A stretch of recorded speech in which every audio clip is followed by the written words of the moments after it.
Hello friends, welcome to Beena's and mom's care. आज मैं आपको बताने वाली हूँ कि बच्चों को जब बच्चे बहुत छोटे होते हैं और उनका एडमिशन स्कूल में होता है तो बच्चे कुछ डरे हुए होते हैं, सहमे हुए होते हैं। जब बुक्स दी जाती है तो बुक्स को देखकर तो वो लेटर पढ़ लेते हैं, लेकिन जब उनको अल्फाबेट्स A to Z अलग से लिखना होता है या पढ़ना होता है तो उनको समझने में बहुत ज़्यादा प्रॉब्लम होती है। वो एकदम से नहीं समझ पाते जो स्टार्टिंग में बच्चों को सिखाया जाता है। जब स्टार्टिंग में सिखाया जाता है, न्यू एडमिशन्स के बच्चे होते हैं और स्टार्टिंग में वो बिल्कुल अल्फाबेट्स A to Z उनको बहुत ज़्यादा लगता है और वो पहचान नहीं पाते हैं। बुक्स में अगर पिक्चर के साथ में लेटर बने होते हैं तब तो वो आसानी से पहचान लेंगे, लेकिन जब खाली उनको अल्फाबेट्स पहचानने के लिए दिया जाता है तब वो अल्फाबेट्स की पहचान नहीं कर पाते हैं। इसके लिए बहुत आसान टिप्स हैं। बच्चे एक्चुअली क्या होता है, वो खेल खेल में पढ़ना बहुत आसानी से सीख जाते हैं। अगर उनको आप बुक्स और कॉपीज लेके साथ में बैठाएंगे और पेंसिल लेके कि बच्चे बैठ जाओ अब आपको पढ़ना है, वहां से वो बहुत ज्यादा डर जाएंगे, ऊब जाते हैं और वो सोचते हैं कि अब ये टाइम हमारा बंद गया, अब हमको पढ़ना पड़ेगा। जब उसी को आप खेल के माध्यम से बच्चों को पढ़ाते हैं या कोई चीज सिखाते हैं तो बच्चे बहुत आसानी से सीख जाते हैं। तो आज मैं बताऊंगी कि जो लेटर्स होते हैं, अल्फाबेट्स होते हैं, वो बच्चे आसानी से कैसे पहचाने, उनकी पहचान वो कैसे कर ले। तो वो खेल के माध्यम से करेंगे और सीट से और सैंड पेपर के माध्यम से उसमें अल्फाबेट्स को लिखवाकर कैसे आप बच्चों को सिखा। किसी भी कार्डबोर्ड के ऊपर चार्ट पेपर से आप रैप कर सकते हैं। रैप करने के बाद सैंड पेपर को आप अल्फाबेट के शेप में काट कर और उसको पेस्ट कर लीजिए। उसके बाद बच्चों को आईज क्लोज कराकर इसको सकते हैं कि बच्चा आसानी से इसको पहचान करे। जब वो पहचान करेगा, धीरे धीरे अगर एक बार गलत बोलेगा, दूसरी बार सही बोलेगा, उसके बाद फिर अगर गलत बोलता है उसके बाद फिर वो सही बोलेगा। ऐसे ही आप 2 बच्चों के साथ में, 3 बच्चों के साथ में अल्फाबेट्स को लेकर A to Z बनाकर और गेम के माध्यम से आप अच्छे से सिखा सकते हैं। उसमें एक नहीं 2-3 बच्चे आसानी से सीख जाएंगे और बहुत जल्दी लर्न हो जाएगा। A to Z लर्न करने में उनको प्रॉब्लम नहीं होगी। तो चलिए मैं शीट के माध्यम से आपको बताती हूँ कि कैसे आप अल्फाबेट बच्चे को सिखा सकते हैं और आईज क्लोज करवा कर भी गेम के माध्यम से कैसे। देखिए, ये सैंड पेपर के लेटर्स हैं जो कार्डबोर्ड पर चार्ट पेपर से रैप करके बनाए गए हैं। कोई भी छोटा या बड़ा किसी भी शेप में आप बना सकते हैं। और देखिए, ये सैंड पेपर को बच्चे को कैसे बोल सकते हैं कि वो आईज क्लोज करके और अपने हाथ को, फिंगर्स को उसके ऊपर चलाए, जिससे वो पहचान सकता है। वो गेम भी हो जाएगा और वो आसानी से पहचान लेंगे।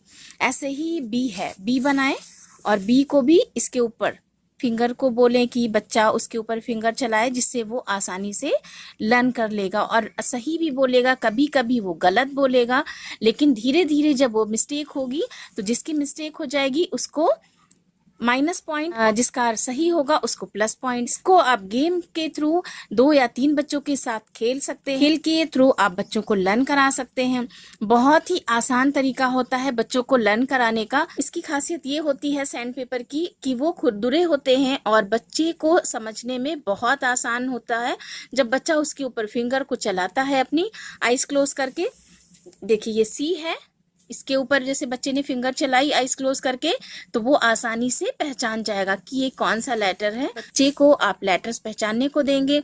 बच्चा अगर फिंगर को आईज क्लोज करके उसके ऊपर फिंगर चलाकर लेटर्स पहचान लेते हैं तो उनको पॉइंट मिलेगा, और जो बच्चा नहीं पहचान पाएगा उसको पॉइंट नहीं मिलेगा। तो ये हो जाएगा गेम, और गेम के थ्रू बच्चे आसानी से लेटर पहचानना भी सीख जाएंगे। इस तरह A to Z लेटर्स आपने लगा लेने हैं और बी से कोई लेटर हटाकर आप ये भी बता सकते हैं कि इसके बाद कौन सा लेटर आएगा और इस लेटर के बाद कौन सा लेटर आएगा।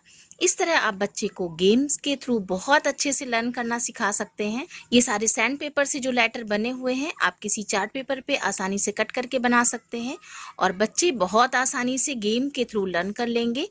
उनको कोई प्रॉब्लम नहीं होगी और बच्चे अल्फाबेट्स पहचानना बहुत ही आसानी से A to Z लेटर सीखने के बाद बच्चे को आप 3 letter words cat, mat, bat, mostly rhyming words पढ़ाते हैं, तो वो इसमें आसानी से पजल के माध्यम से, पजल के थ्रू आप आराम से सिखा सकते हैं।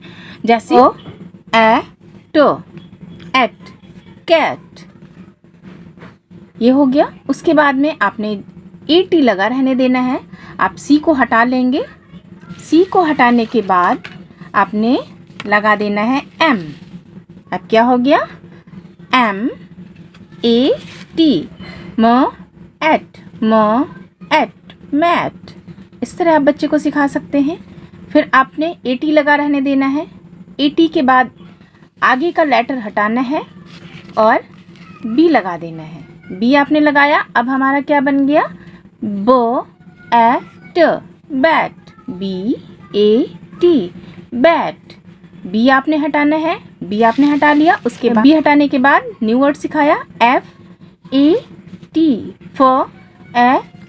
Fat, FAT, fat.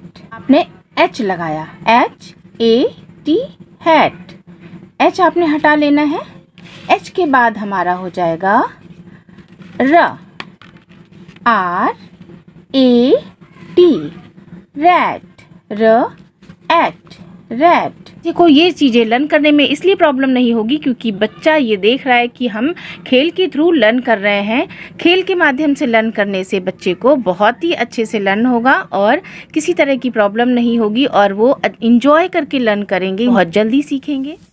तो इन तरीकों से जब बच्चे को आप कोई भी चीज याद कराएंगे तो बच्चा बहुत ही आसानी से, बहुत इंटरेस्ट लेकर पढ़ाई करेगा। अगर एक दिन बच्चे ने गलत बताया, उसके नंबर कम आए, तो दूसरे दिन वो चाहेगा कि अगले अपने जो पार्टनर है उससे अच्छा खेले, वो अच्छे मार्क्स अचीव करे। तो बच्चा क्या करेगा?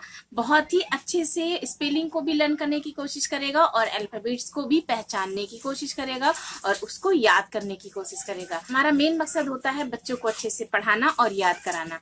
लेकिन जब हम बुक्स लेकर बैठ जाते हैं, बच्चा अपने आप इरिटेट हो जाता है और परेशान हो जाता है। उसको लगता है कि अब हम पढ़ाई करने जा रहे हैं। कुछ गेम्स की चीजें, गेम्स के माध्यम से बच्चों को पढ़ाएंगे तो क्या होगा? बच्चों को ये लगेगा कि हम पढ़ने नहीं जा रहे हैं, हम खेलने जा रहे हैं और याद करने जा रहे हैं। हमको आज जीतना है, हमको अच्छे मार्क्स लाने हैं। तो उस कॉम्पिटिशन में बच्चा अच्छे से पढ़ाई करेगा और अच्छे से याद करेगा। हमारे बताए हुए टिप्स अगर आपको अच्छे लगे हो तो प्लीज वीडियो को लाइक करें, शेयर करें और सब्सक्राइब भी करें। Thank you. Thanks for watching.